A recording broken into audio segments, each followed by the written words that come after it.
Hey everyone, this is Tim from YourSixTech. Today in this video, I'm going to show you how to manually restart your Nintendo Switch.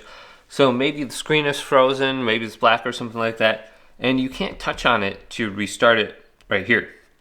So what you could do is hold down the power button right here on the top.